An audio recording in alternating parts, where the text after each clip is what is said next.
Zdravo svima! Danas učimo odlične zamjenice na engleskom. To su ja, ti, on, ona, mi, vi, oni.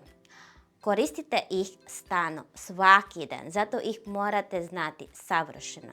Krenimo od prvog lica. Ja na engleskom je I. Izgovara se I. Ali pazite, I se uvek piše velikim slovom, bilo gde u tekstu. Na srpskom pišete ja malim slovom.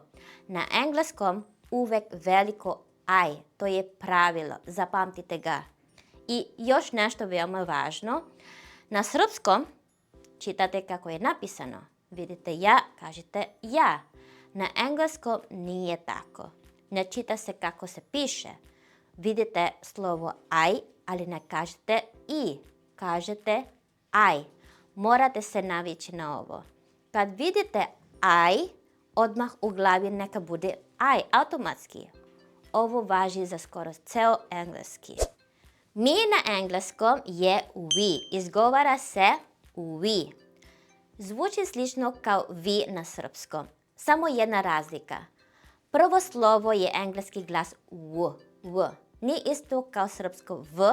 Kod srpskog v donja usna dodiruje gornje zube. Kod engleskog w usne su zaokružene. W. Nema kontakta sa zubima. Probajte. We. Zaokružite usne na prvom slovu. We. Sada drugo lice. Ti na engleskom je you. Izgovara se you. A vi isto je you. Na engleskom nema razlike. Jedna osoba ili više uvek you. Obraćate se prijatelju, you. Obraćate se grupi ljudi, opet you. Sada treće lice. Ovdje ima više zamjenica. On na engleskom je he. Izgovara se he. Kratko i jasno. He. Ona na engleskom je she. Izgovara se she. Ono na engleskom je it. Izgovara se it. Koristite it za stvari, životinje i apstraktne pojmove. Ne za ljude. Za ljude koristite he ili she.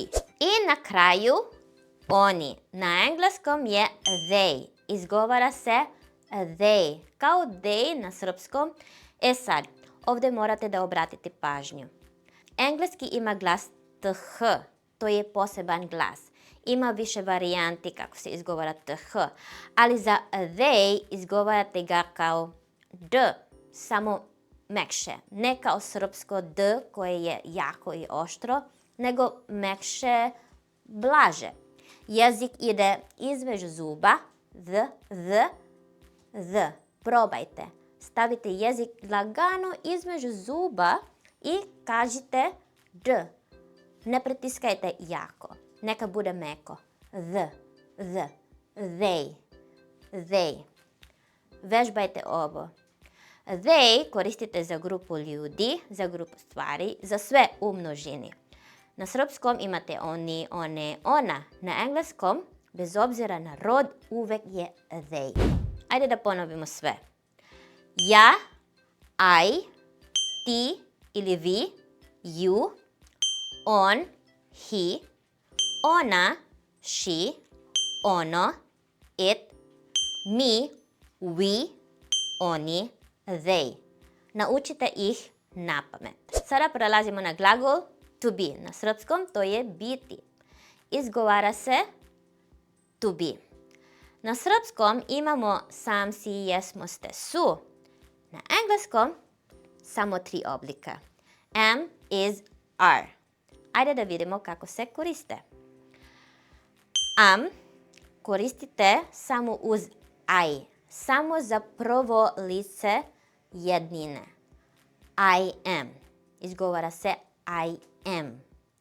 Primer, ja sam Hani. I am Hani. Zapamtite. I am uvek zajedno. Nikad ne kažete I is ili I are. Samo I am. Is za jedninu. Is koristite za treće lice jednine, dakle za he, she i it. Izgovara se is. He is, on je. She is, ona je. It is, ono je. Primjeri. He is Branko. On je Branko. She is Ana. Ona je Ana. Vidite, treće lice jednine koriste samo is. He is, she is, it is. Svi koriste is. Are koristite za množinu i za you uvek. Bilo da je jedna osoba ili više, jednina ili množina, bez obzira. You uvek ide sa are. Izgovara se are. Ovdje je jedna napomena o engleskom r. Srpsko r je jako r. Englesko r je mekše. Vrh jezika ide unazad ka nebu. R, r, r. Ne kotrlja se. R, r, r. Probajte, kažite ar, ar, bez vibracije. Ar, ar. Meko. Ar. You are, ti si ili vi ste. We are, mi smo. They are, oni, one, ona su. Ajde da koristimo here. To je ovdje na srpskom. Izgovara se here. Primjeri. You are here. Ti si ovdje ili tu si, ili vi ste ovdje ili tu ste. You are here. We are here. Mi smo ovdje ili tu smo. We are here. They are here. Oni su ovdje ili tu su. They are here. Ajde da ponovimo. Ja sam, I am, ti se ili vi ste, you are, on je, he is, ona je, she is, ono je, it is, mi smo, we are, oni su, they are. Samo 3 oblika. Am, is, are. Am samo za I, is za jedninu u trećem licu, are za množinu i za you. U svakodnevnom govoru Englezi skraćuju ove oblike. To se zove kontrakcije. Koristi se apostrof. Evo kako to izgleda. I am postaje I'm. Izgovara se I'm. Umjesto 2 sloga, 1. I'm. He is postaje his. She is postaje she's. It is postaje its. You are postaje your. We are postaje where. They are postaje there. Puni oblici su formalniji. I am honey. Skraćeni oblici su prirodniji u govoru. I'm honey. Oba su tačna, ali u svakodnevnom razgovoru ljudi koriste skraćene oblike. Zato ih morate znati. Ajde da napravimo nekoliko primjera. You're Branko. Ti si Branko. She's Ana. Ona je Ana. We're here. Mi smo ovdje ili tu smo. They're here. Oni su ovdje ili tu su. Vidite, sa ovim zamjenicima i glagolom to be već možete da se predstavite. Naučili ste lične zamjenice I, you, he, she, it, we, they. Glagol to be, am, is, are. Skraćene oblike I'm, your, his, she's, its, where, there. Ovo je osnova.